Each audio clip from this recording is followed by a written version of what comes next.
From archaic translation by W.H.D. Rouse. Jataka number 478. Jataka. O plunged in thought, etc. This story the master told while living at Jetavana Monastery, about praise of his own wisdom. In the Hall of Truth they were gossiping. See, brothers, the Dasabala's skill in resource. He showed that young gentleman Nanda the lots of nymphs, and gave him sainthood. He gave a cloth to his little footpage, and bestowed sainthood on him along with the 4 branches of mystic science. To the blacksmith he showed a lotus, and gave him sainthood. With what many things to do he instructs living beings. The master entering asked what they sat talking of. They told him. Said he, "It is not the first time that the Tathagata has been skilled in resource, and clever to know what will have the desired effect. Clever he was before." So saying, he told a story of the past. Once upon a time, when Brahmadatta was king of Benares, the country was without gold. For the king oppressed the country and so got treasure. At that time the Bodhisattva was born in a Brahmin family of a certain village in Kasi. When he came of age, he went to Taxila, saying, "I will get money to pay my teacher afterwards, by soliciting alms honorably." He acquired learning, and when his education was done, he said, "I will use all diligence, my teacher, to bring you the money due for your teaching." Then taking leave of him, he departed, and traversing the land looked for alms. When he had honorably and fairly got a few ounces of gold, he set out to hand them over to his teacher. And on the way went aboard a boat in order to cross the Ganges. As the boat swayed to and fro on the water, the gold fell in. Then he thought, "This is a country hard to get gold in. If I go seeking again for money to pay my teacher with, there will be long delay. What if I sit fasting on the bank of the Ganges? The king will in due course of time come to learn of my sitting here, and he will send some of his courtiers, but I will have nothing to say to them. Then the king himself will come, and by that means I shall get my teacher's fee from him." So he wrapped about him his upper robe, and putting outside the sacrificial thread, sat on the bank of the Ganges, like a statue of gold upon the silver sand. The passing crowds, seeing him sit there and take no food, asked him why he sat. But he had never a word for one of them. Next day the villagers of the suburb got wind of his sitting there, and they too came and asked, but he told them no more. The villagers seeing his exhausted condition went away mourning. On the 3rd day came people from the city, on the 4th came the city grandees, on the 5th those about the king, on the 6th day the king sent his ministers.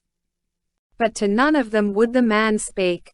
On the 7th day the king in alarm came to the man, and asked an explanation, reciting the first stanza. O plunged in thought on Ganges bank, why spoke you not again? In answer to my messages? Will you conceal your pain? When this he heard, the great being replied, O great king! The sorrow must be told to him that is able to take it away, and to no other. And he repeated 7 stanzas.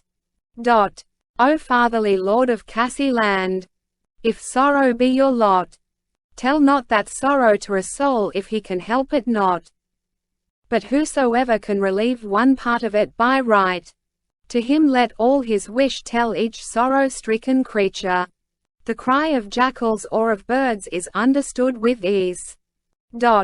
Yes, but the word of men, O king, is darker far than these.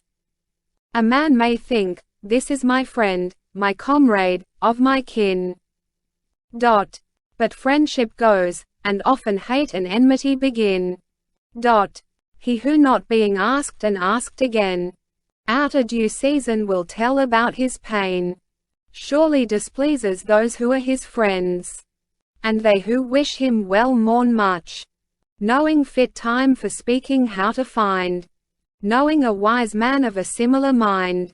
The wise to such a one his suffering tells, in gentle words with meaning hid behind. But should he see that nothing can amend his hardships, and that telling them will tend to no good issue, let the wise alone endure, reserved and shamefast to the end. Thus did the great being discourse in these 7 stanzas to teach the king, and then repeated 4 others to show his search for money to pay the teacher with.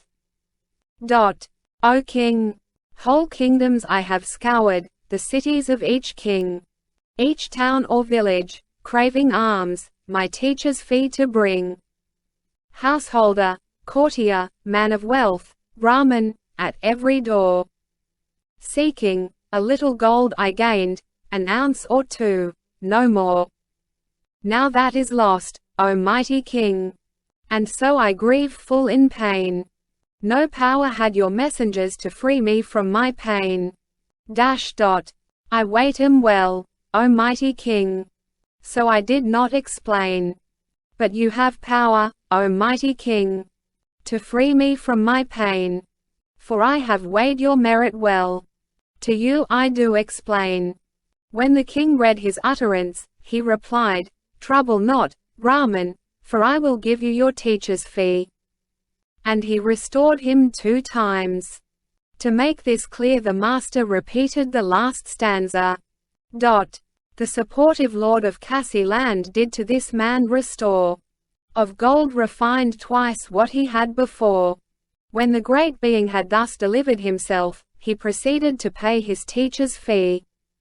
And the king in like manner dwelling by his advice, giving alms and doing good, and ruled in righteousness. So did they both finally pass away according to their deeds. When the master had ended this discourse, he said, So, brethren, it is not now only that the Tathagata is fertile in resource, but he was always the same. Then he identified the birth. At that time Ananda was the king, Sariputra the teacher, and I was the young man.